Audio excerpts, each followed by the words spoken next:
Imagine a leader who sold off the government's luxury cars, wore cheap cotton shirts, and took the lowest salary in Africa.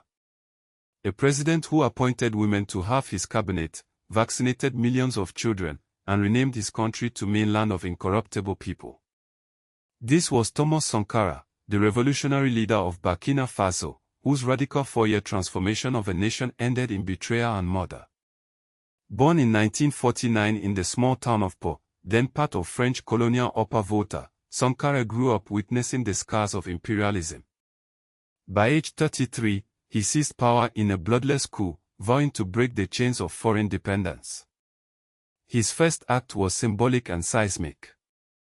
On August 4, 1984, he renamed Upper Volta to Burkina Faso, stripping away the colonial name tied to France. But Sankara didn't stop at symbols. He launched the most ambitious social revolution Africa had ever seen. Women's rights became law overnight. Forced marriages were banned. Inheritance rights were equalized. He shocked traditional society by creating male conscription units to defend women's rights. While other African leaders lived in palaces, Sankara lived in a modest house, refusing air conditioning and government perks.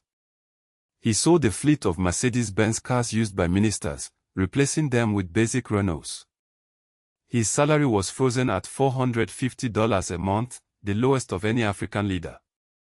Corruption didn't stand a chance under his watch. Ministers caught stealing were publicly shamed and jailed. But Sankara's revolution wasn't just about austerity. It was about life-saving change. In 3 years, his vaccination campaigns reached 2.5 million children, eradicating measles and meningitis. He planted 10 million trees to combat desertification. Grain imports dropped by 30% as he pushed for food self-sufficiency. Yet Sankara's boldest move was rejecting foreign aid.